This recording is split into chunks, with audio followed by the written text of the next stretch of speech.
What's up guys, this is Cher talking, welcome back to my channel. On today's video, I'll be making a full review for the Romancing Festival Anya banner that brings Anya support that can buff and give you defense boosts and remove debuffs applied to the team. Orlette, the STR and intelligence debuffer that also act as a counter. And Goddess, a multi-hit attacker that can also increase party sustain. That's right, let's go straight out to rsrs.xyz website and we'll start talking about Anya. She gives the name to the banner and is the most interesting character of them all. She has very high agility, 110%, because it kind of makes sense in her own gameplay. Her intelligence is 122%, although it doesn't matter much. Her dexterity is 91%. She won't miss attacks, but will not do much damage as well. At least her will is 100%, and that's much better than her endurance that stops on 71%. So her status are pretty good. Well, she needed to suffer a little from physical resistance because there's nothing else to suffer. She starts the fight with 10 BP but gets 5 BP per turn, and she applies this defense boost, decreasing damage taken for all surviving allies by 15%. Lasts for just that turn, so it's something that triggers every turn. And she will also apply this defense up, a decreased damage taken by 5%. Well, she triggers this 5 times per battle, meaning that you get 5 on turn 1, then 5 on turn 2, and then 5 again on turn 3. That is enough to give you at least 2 different layers of defenses. The second one, Vacation Switch. When she attacks with Pierce attacks, she will buff STR, Dexterity, Agility, and Love by 15%. Well, we have here STR and Dexterity as main offensive status, and Agility that can also be used as main offensive status for martial artists, and Love that is a defensive status. Then Sun always gives you at least the endurance and will status that are more important usually on hard challenges, because this will allow you to sustain, but also gives you intelligence and charisma. But most of her attacks have both elements. That means that she will be able to buff all status. Values are 15%. Sadly, this version of her does not have any follow-up attack. That means that 15% is what you get. Then she has Intrinsic as Sword Form that increases her damage potential by 20%, and then she reduces damage taken by 40% when resisting, and has a 37% chance to evade when resisting. So damage is non-existent. You can even check her dexterity not being that high. It's more about her intelligence, and just 20% damage increase, but she's not for damage. Going for skills, the first one is Light Needle. Single target attack with Stun and Pierce, meaning that it will trigger 15% buff to all status, and she does have very high agility that allows her to usually be one of the first ones attacking, and even before the enemy. That allows you to have buffs before you get attacked. And this skill casts Morale down small on the enemy, decreasing damage taken by 15% and lasts for 2 turns. Since it's single target, it means that Anya can use this mostly when fighting versus just one enemy, and it's pretty cheap, just 1 BP, and she uses the power. The second one, called Luminous Blasting. It's a fast skill this time. It didn't need to be, but it's better because when you are fighting bosses that can self-buff agility, they can even go before you. Single target against Sun and Pierce, and grants all surviving allies a defense boost that decreases damage taken by 25% and lasts for 3 turns. But the cost is a little too high, 9 BP, and it does have as power. Well, 3 turns, medium, as power. The character gets only 5 per turn, meaning that it was designed to be naturally using skill number 2, and then skill number 1, and then skill number 2, and then skill number 1, so that you have 1 defense boost, then 1 morale down, that will be active, and then again 1 defense boost. On average, you have 2 defense boosts and 1 morale down applied. So 25, 25, 15, and then another 15, and then 5 stacks of 5%. That means that you get lots of defense boosts in order to decrease damage taken. But we can consider also using Shirei to give her some extra BP. Now, Shirei will give you 10 BP every 3 turns usually, but it depends. If you are using someone else like Liz as well, he even gets an extra amount of BP to use his Flowery Strings more often. But let's say that you get extra 10 every 3 turns. That will make your Anya much better, because we can start talking about just using Luminous Blasting instead of using Light Needle. I made some accounts, and it seems like you can cast Luminous Blasting 6 times in a row if you are using Shirei, and that allows you to have 3 stacks of defense boost medium and another 15%, and another 5 stacks of 5%. That is a lot to keep your character alive. And that's exactly when we need to discuss a little bit about Liz, because Liz is a very good support character in the game right now, and I have used her for a lot of recent fights. I use her even more in Joe, and I did say that she was awesome on Global because of something that they changed. She has a skill called Dragon's Blessing Plus that applies defense boost. Her version lasts for 4 turns, so she can actually stack this 4 times. If there's no other character that gives VP in the party, she will not have enough VP to keep casting this forever, but she does have a much better cycle. As you can see, she actually gets 5, but she uses this skill and gives another to herself, meaning that she only loses 1. So even without BP batteries, she can keep this up. I mean, without ScherBR, for example. She will also recover HP and, again, give VP to everyone. Because this lasts for 4 turns and she can keep 4 stacks, well, eventually you see that there's very little difference between those characters. But then, difference being that Liz gives BP while Anya attacks. But there's just not that. There's something else that Anya can do, and it's based on her 3rd skill. That is Tropical Shine Vacation. You can only use this once per fight, and it's just Sun, so that means that it will only trigger the Endurance, Intelligence, Will, and Charisma buffs. Those are better, so it's okay to lose just 1 turn off that STR, Dexterity, Agility, and Love buff. And she will apply Heat Up, that increases damage potential by 15% for herself and everyone else's. The attack itself is not that strong, just double S power, but we'll use 10 BP. And she also gives another passive, Tropical Refresh, right? This will remove all the buffs applied in the end of a turn to the party that are related to STR, Agility, Intelligence, and Charisma. You can see that we are only missing on Dexterity slot.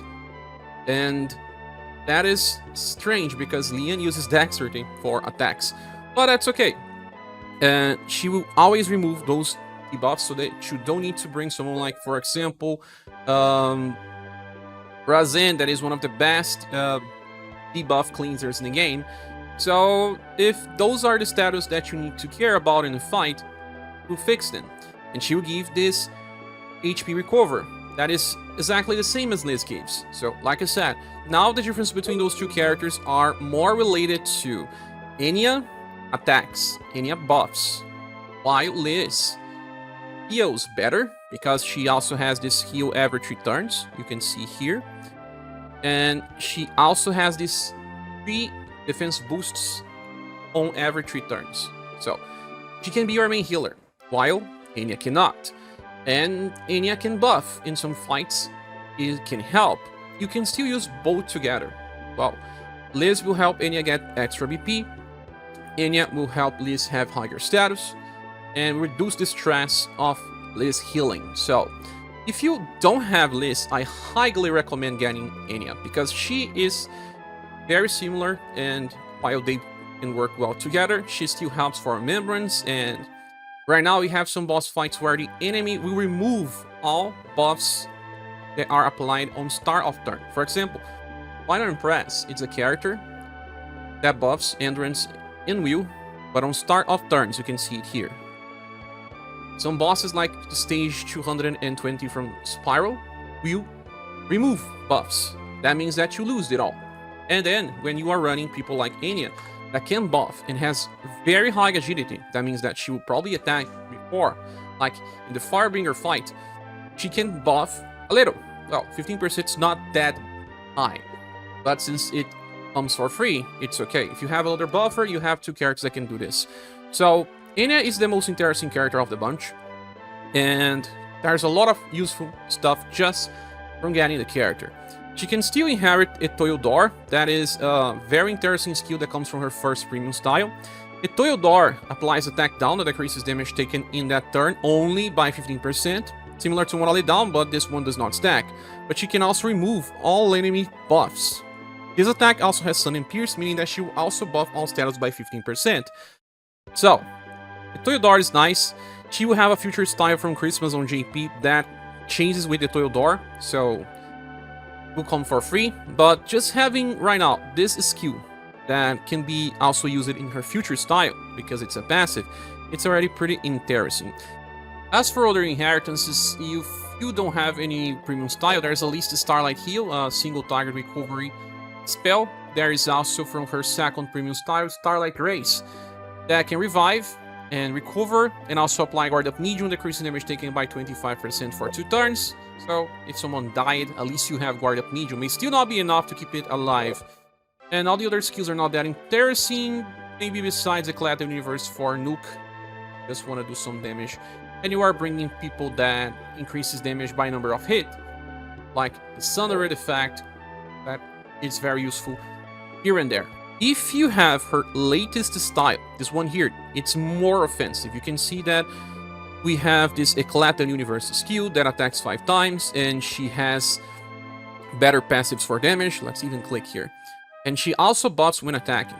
She buffs Endurance or Will. When she's using spells, she buffs Will by 15% as well. And she buffs Endurance when using skills. Her follow-up attack is always buffing Endurance, so she gets this Will buff, but she also buffs all surviving allies offensive status on start of round, and when attacking she buffs 5% or 10 because of the follow-up. So it is inferior when we are talking about status buff, and the new one gives better defense boosts, but does much less damage. So you are using Anya for Remembrance, maybe you can go offensive if you want. But for hard challenges, most people will just be using the summer version because sustain is what you need. Well, overall, Anya is considered to be an OP grade character because she is very good for hard challenges and will stay relevant for the foreseeable future. And the future style is not always better than this one, meaning that it does have long legs. And now speaking about the Christmas style, she has this skill that grants damage block for 3 hits. You can use this once per battle. She can also use this other skill here that can give defense boost.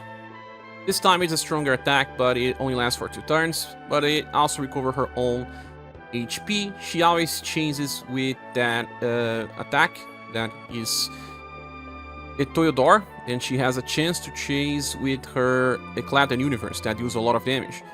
She also gives other attacks and defense boosts. As you can see, she is kind of a mix of everything she had to offer in the past, but does not really replace the current. The next character we'll be talking about will be Orlette, and strangely she is a club user that is a taunter and a debuffer. Well, she has 98% endurance and 109% will. Those are good enough values to sustain. She doesn't have high agility, and this can be a problem. We'll talk about this later. Her intelligence is 125% because she still uses spells, and love and charisma are not that great, but doesn't matter much. She does have here Elegant Embrace that increases her heat attack by 40%. And when she lands an attack, she grants the target this Binding Flames 3 times. This is pretty amazing, actually. Binding Flames, it's a debuff that I don't think can be cleansed by the enemy because it's a different type of skill that will make this enemy lose 5% of their STR and intelligence. This is triggered on the start of a turn and for 3 times. So this 5% may not be that much, right?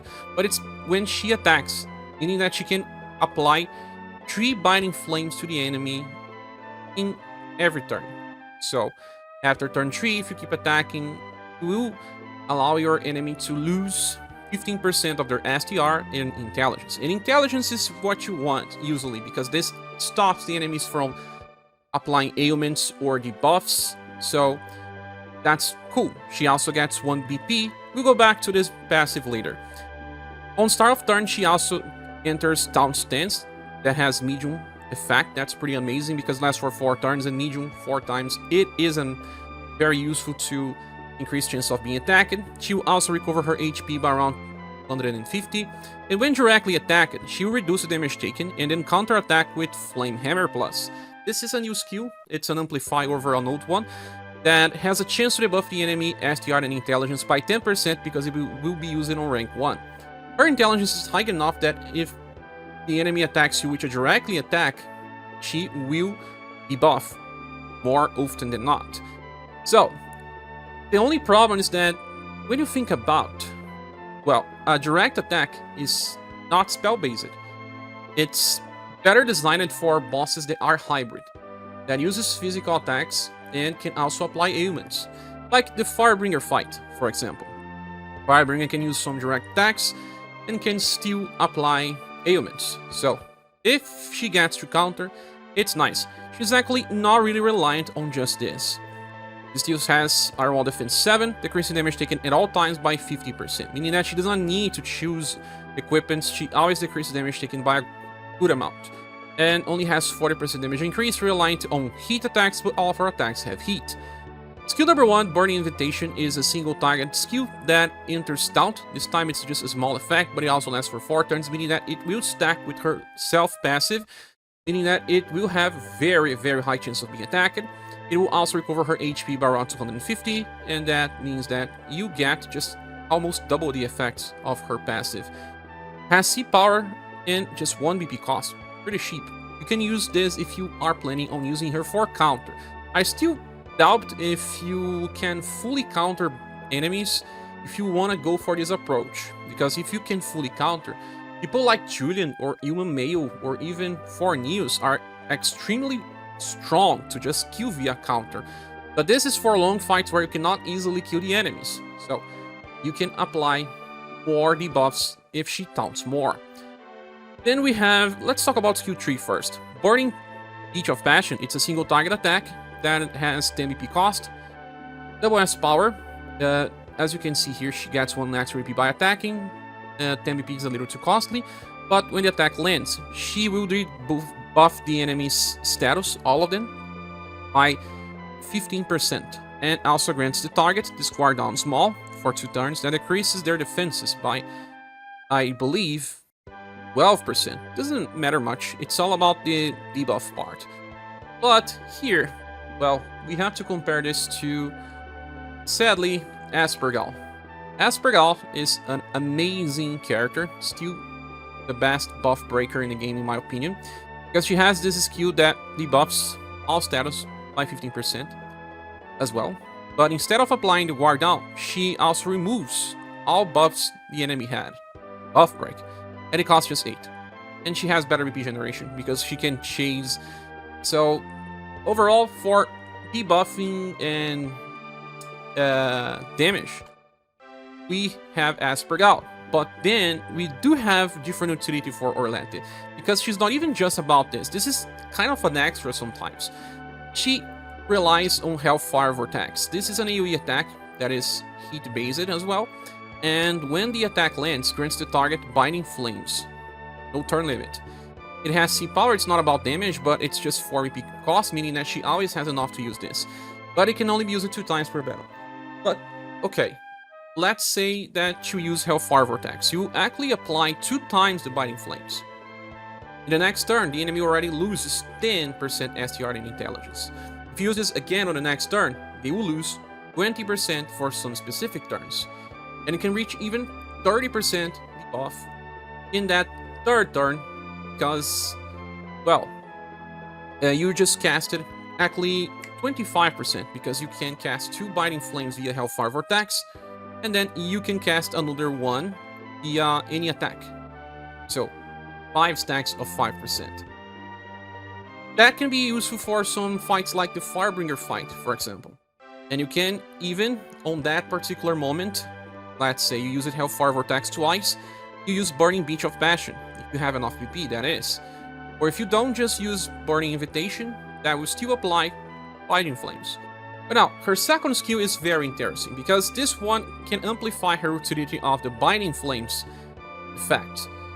Well, it is AoE attack, and has just heat, meaning that it will hit all the enemies and apply Binding Flames to all of them. Let's say you start the fight and you want to use Binding Flames on turn 1 and on turn 2. That means that you just apply it 2 stacks in one turn, 2 stacks in the other. You cannot use this anymore. But on turn 3, you could, for example, use Burning Beach of Passion. If the fight is not too long, well, you just applied lots of debuffs. The enemy will lose 20% just from this, and then 5% from turn 3, and then it will lose another 15 for all status. But you don't have this for too long. You can only use Hellfire Vortex 2 times per battle. And when you want to debuff this way with Burning Beach of Passion, you may not be fast enough because of her agility being a little lower. And recently, versus Firebringer, for example. In self-buff agility, and he's already pretty agile. So, if you can time out exactly the time you need extra debuff, this can help you, but I cannot say that this is super important, because, well, we do have other debuffers instead of ScherBR. We'll just be able to use Judy as well in the other banner.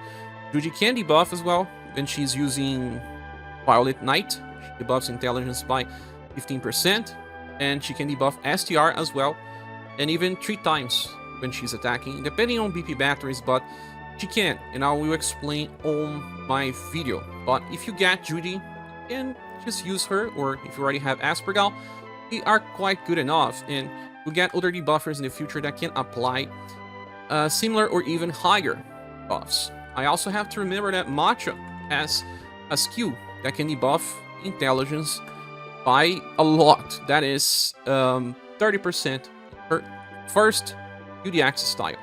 The tower, that is even fast. For 10 BP, you debuff 30%, no questions asked. And if you have latest Matcha, well, that is even easier because she has higher agility. Even the first Matcha still has 100% agility. And her Perfector style has 108, and the newest one has 98% lower. But the skill itself is fast. That means that it will always debuff. The problem is just that BP cost being a little too high, but if you're using it in her newest style, she gets extra 10 BP, and always gets at least 5, meaning that she can debuff every 2 turns. Depending on the fights, if the enemy removes debuffs by the end of a turn every turn, you have to keep reapplying, so she will need help from people like ScherBR. Much like Matcha, Orlette can become an AoE debuffer, but not for 30% intelligence debuff. You'll be debuffing as high as 15% if she just keeps using her AoE attack Ignition from her Welfare style. But sadly, the cost here is 7 BP, meaning that sometimes you will not have enough unless you're bringing BP batteries like ScherBR or from others. But the skill itself is fast, that's good, but her effect only triggers on the next turn, Biting Flames. It's not instant. Well, there's this problem as well. The enemy will only lose 5%, and then eventually 15% after 3 stacks, but if you don't have BP batteries, this can be a problem, but allows her to become full AoE if you want. Now, Orlette has inheritances, but they are not really important.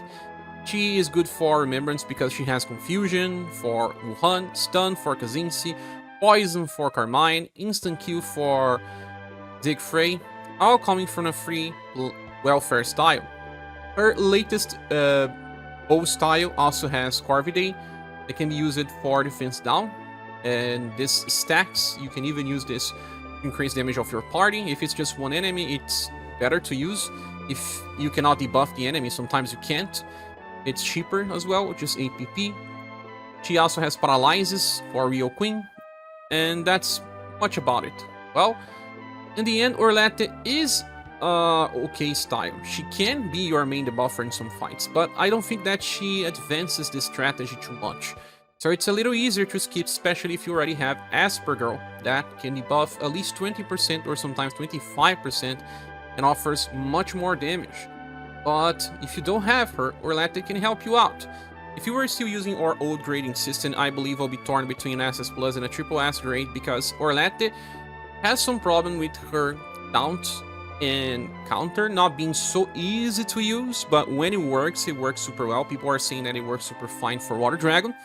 But overall, her debuffs don't move the strategies too much forward. But if you know how to use and the exact turns where you want extra debuffs, that can be very helpful. Although Orlette is not a must-have and can be easily skipped by people that have ScherBR. Her newest style on JP is back when using bows, and it's a support unit that can recover and revive while applying defense boost. Can also do damage while recovering and applying defense boost, and can give ward up and heat ups alongside attack boost. So everything about support. The last character is Goddess, and she is a damage dealer. As you can see, we have 121% agility and intelligence. She uses skills, she's not a mage, so we need intelligence and agility for being fast, and her will is okay, with endurance being a little lower. So, on start of turn, she gets this morale up, Guard Up of Medium Effect, increasing damage potential by 25%, reducing damage taken by 25%. They both only last for that specific turn, and they won't stack with other sources. Recovers on BP by 2, so she has 5 BP per turn. Then, if no damage is taken, she gets these 2 different effects. Heat Up and Defense Up to the party. That is a 5% increase in damage for the whole fight and a 5% decrease in damage taken for the whole fight. But she needs to receive 0 damage in that turn.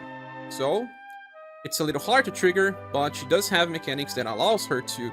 And this can trigger 5 times per battle, meaning that you get 25% damage increase after it triggers 5 times, and you get 5 stacks of 5% damage reduction. You also recover the HP of everyone else's by around 250 if she does not take damage in that turn. Interesting, but the trigger is a little hard. Okay, she does have Intrinsic and Marks 4, that increases damage potential by 20, reduces damage taken by 40, and she resists, and has a 37% chance to evade resisted attacks. It's nice because she can evade before using damage blocks, because she's all about damage blocks. We have to talk about her skill number 2 first, because Arsenal Ball, it's pretty unique. It has 3 different effects. First of all, it gives you 4 damage blocks, no turn limit, meaning that she will block 4 times if she's not evading already. Then you also get this quick attack, that is an extra attack on overdrive. She will use this Arsenal Shiny Spike that attacks 4 times with just E power. You can see here, it's not that strong, but it's already similar to a 4S attack. She has 25% chance to grant herself 1 damage block when she attacks on each hit, meaning that on average you get at least 1 damage block. Have good RNG. Okay, but that is only on overdrive. She doesn't have any mechanic to give overdrive gauge to herself, meaning that it works better with Labelle or Barthélemy. Then she gets this other effect called Chance Ball. Chance Ball, by the end of a turn, if no damage is taken, she grants herself Jump. Jump is a special effect that will trigger Arsenal Shiny Spike on the next turn when you are attacking. So, you get the same attack as the overdrive one, 4 times, and you get that 25% chance to get damage block. Well, that is interesting by itself, but we only have 4 guaranteed damage blocks now, and the chances to get more when attacking on overdrive, or when attacking via jump. Now let's talk about skill number 3, Honeywell Ball Shiny Spike. That is a single target attack with Blunt and Sun. It is based on Blunt and Sun, as you can see. The Chase attack is also Blunt and Sun, and attacks between 4 to 7 times with D power. 4 times already, similar to 4S attacks. They are super strong, so if you get more than this, it's just better and better. It also carries a 37% chance to trigger damage block on each attack. You could say that if you have like 5 hits or 6 hits, you will get maybe 2 damage blocks when using this skill. The problem is the cost. It costs 17 BP to use this skill. It's too much, and it just has D power instead of E. Well, I don't know why they didn't try to decrease the cost of the skill, because she starts the fight with 10, and she gets 5 per turn. So if she wants to naturally get enough BP, it would last more than 3 turns to do so. But she relies on her skill number 1, called Beach Ball Star, that uses 3 BP and recovers between 3, 5, or 7. Meaning that it will at least be free for you, because you use 3 and get 3. Okay, 0. But if you use 3 and get 5, that's a surplus of 2. If you use 3 and get 7, it's a surplus of 4. If you have good RNG, at least you can use Honeywell Ball Shiny Spike every 3 turns. But better RNG will allow you to use this every 2 turns. But don't bet on it too much, okay? So, that means that at least when you are using Honeywell Ball Shiny Spike, if you get 2 damage blocks, you would have good chances of stopping damage. Remember that you still have the evasion. If the enemy attacks more times, like more than 3 times, I don't think Goddess can keep up this damage block. And it will be almost impossible to have jump all the time active, meaning that her damage will be pretty limited. And by not having a block by the end of a turn, or I mean, no damage in that turn, you will not trigger that extra heat up and extra defense up, or even the extra heal. That doesn't matter much.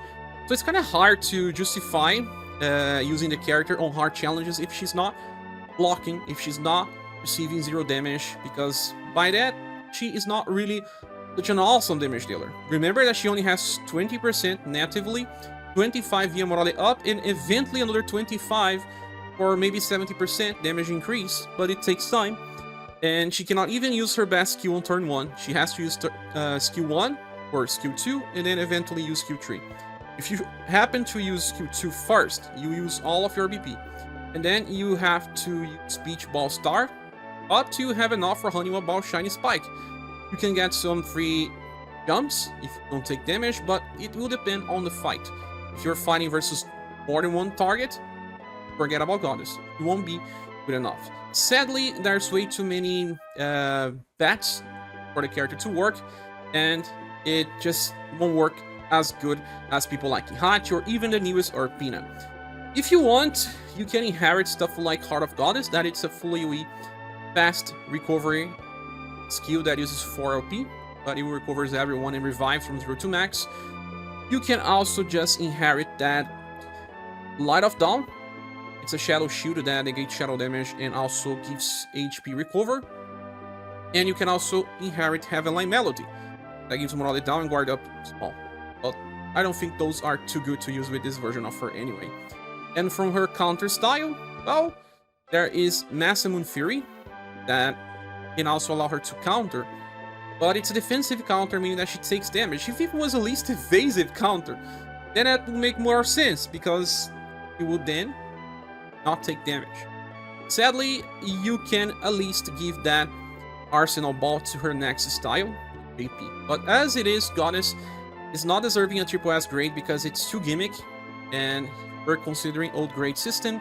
I believe an SS Plus grade would be more than enough.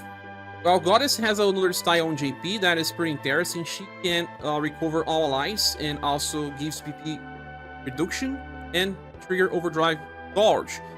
So if you inherit her second skill that guarantees an extra attack on overdrive, you can use with Goddess and just get even extra damage. She also has a very strong attack that has heat and sun damage, and she buffs both elements before attacking. It's an attack that seems to be triple S power, but it's much higher than that. She also attacks more on overdrive, so it's a character that works super fine. But it's also something that needs some investment, and it's pretty far from the current game. With all that said, I have to say, is this banner worth summoning for? In my opinion, yes, but mostly because of Anya. It's the only character that could be said to be a must-have. Orlette can be replaced by other debuffers that are already in the game and future ones as well. Goddess is a damage dealer that relies too much on gimmick to be very useful, and not many fights are designed around her. And we already have Kihachi, we just got Leon, we also have Urpina, and our damage dealers will just get stronger and stronger to justify going for Goddess. The banner will still receive a Silver Plus award just because of the longevity of Anya. I pulled it here, got Anya, and stopped it, but if you got the other characters, you'll still find reasons to use them, but not for too long. With all that said, this is my opinion. What is yours? Please say here in the comment section. Thank you so much for watching. Please subscribe if you haven't. If you want to support the channel, we have links in the description. I see you soon in the next one. Bye.